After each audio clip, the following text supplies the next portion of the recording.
Եվ կրկին անգամ ջերմ ողջույն հարգելի հետևորդներ, այսօր պատրաստելու ենք հիանալի կոտլետներ, որոնք չեն պարունակում միս, այլ պատրաստված են հնդկածավալով եւ 1-2 լրացուցիչ բանջարեղենով։ Միանգամից ասեմ, որ այս կոտլետները չեն զիջում իրենց համային որակներով որևէ մսով կոտլետի, սա ես ասում եմ 100%-ով, այնպես որ պատրաստվեք դիտել տեսանյութը մինչև վերջ, քանի որ լինելու է շատ հետաքրքիր։ Այսպիսով մեզ այսօր անհրաժեշտ է լինելու հնդկածավալ, որը ես արդեն եփել եմ, հում վիճակում հնդկածավալը ուղիղ 250 գրամ է, պետք է եփել եւ պարտադիր կերպով ջրքամել։ Նաեւ անհրաժեշտ է լինելու 2 խոշոր ձու, 2 միջին գազար, սոխ 2 միջին գլուխ, 1 հատ սխտոր, անհրաժեշտ է լինելու խառը կանաչի, այստեղ ինձ մոտ համեմ է մաղադանոս է, սամիտ եւ ինչպես նկատում եք թարմ ռեհան, կարող եք չոր համեմունքներ էլ ավելացնել, մեզ անհրաժեշտ է լինելու 3-ից 4 ճաշի գթալ սովորական ալյուր, ինչպես նաեւ վաղ, սև պղպեղ, պարտադիր կերպով խմելի սունելի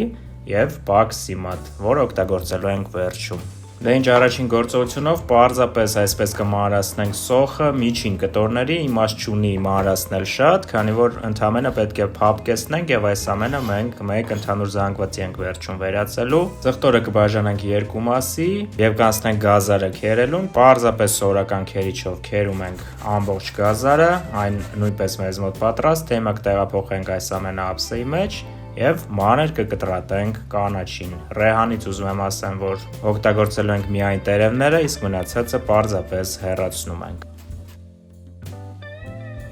Այժմ բուսայուղ կավելացնենք մի փոքր թավայի մեջ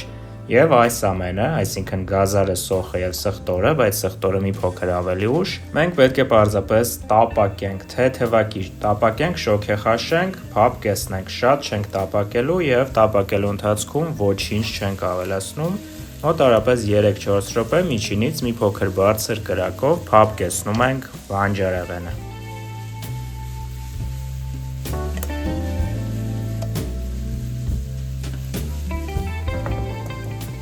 Երբ կանցնի 2-3 րոպե, կավելացնենք արդեն սխտորը, մի փոքր եւս 1 րոպեի չափով այսպես կխառնենք, կփափկեցնենք եւ անմիջապես անջատելուց հետո կլցնենք թասի մեջ, այսպես, տաք վիճակում, չենք թողում որ սառչի, քանի որ դրա իմաստը չկա։ Ավելացնում ենք այս ամենին եփված հնդկածավալը, այսպես։ Միանգամից ավելացնում ենք ձուն եւ այս փուլում արդեն այսպիսի հատուկ բլենդերով ձեռքի բլենդերով այսպես ասած, հարում ենք այս ամենը, վերածում ենք միասեռ մածուծիկ մի զանգվածի, որում ամեն բան պետք է լինի այսպիսինը, ամբողջությամբ հյուսի վերածված։ Սա շատ կարևոր է, որպեսզի կոտլետները ստացվեն կպչուն, համասեռ, գեղեցիկ եւ իհարկե անչափ համեղ։ Հիմա գդալով կմաքրենք այս սարքից, տեսեք, եւ այսպիսի զանգված պետք է ստանանք, մի փոքր պնդլիկ, համասեռ, ինչպես նշեցի, այսպիսի մի զանգված։ Ավելացնում ենք աղը, մոտավորապես 1 թեյ գթալ կավելացնենք, կփորձենք, եթե լինի անհրաժեշտություն կավելացնենք էլի, խմելի սունելին պարտադիր կերպով, ինչպես նշեցի, այն հիանալի համ է հաղորդելու կոտլետներին, եւ կավելացնենք մի փոքր սև պղպեղ, շատ չենք ավելացնում,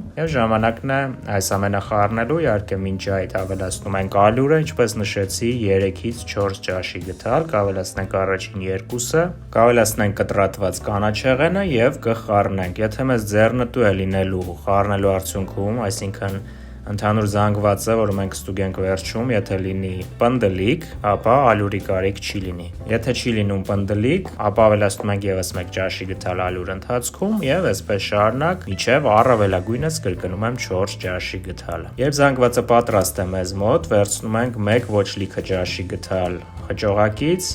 թրջում ենք ձեռքերը, այսպես գեղեցիկ կոտլետի տեսք ենք տալիս եւ թաթախում ենք պաքսիմատի մեջ։ Այս կդնեմ պաքսիմատի մեջ, այսպես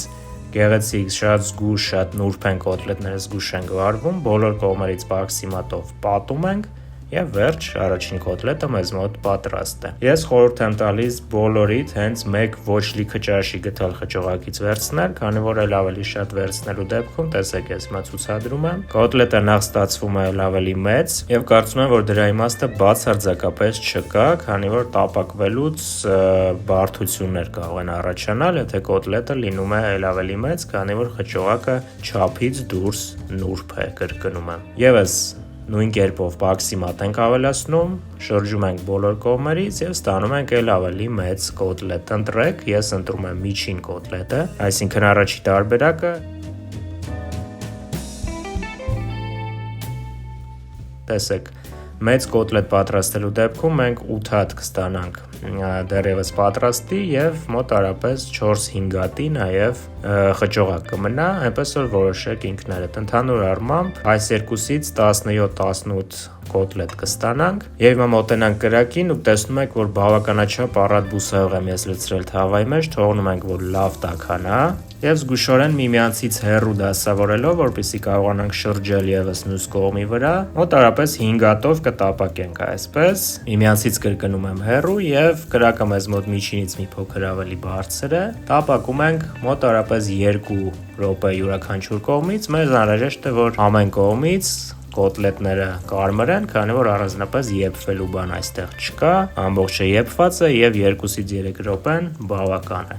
Եվ երբ բոլոր երկու կողմերից կոտլետները կարմրել են, եւս մեկական րոպե կշրջենք յուրաքանչյուր կողմի վրա եւ կարող ենք արդեն անջատել, հեռացնել կրակից եւ վայելել։ Այսպիսի մի հետաքրքիր, որևէ իրենից բարդություն չներկայացնող պարզ բաղադրատոմս եմ հանձնում ձեր դատին, հարգելի ընկերներ։ Հավատում եմ, որ այն ձեզ դուր կգա, հավատում եմ, որ դուք կկիրառեք այս բաղադրատոմսը ձեր առօրյայում, քանի որ ֆանտաստիկ են պարզապես կոտլետները ստացվում եւ համային եւ տեսքով, կարծում եմ դուք տեսնում եք ինքներդ, այնպես որ դուք էլ պատրաստեք, գրեք ձեր կարծիքները մեկնաբանություններում, ես մեծ սիրով կկարդամ, կպատասխանեմ եւ իհարկե սպասեք իմ նոր գեղեցիկ, կարծում եմ եւ հավատում եմ նրան, որ շատ օգտակար տեսանյութերին, որոնք դուրս կգան շատ շուտով եւ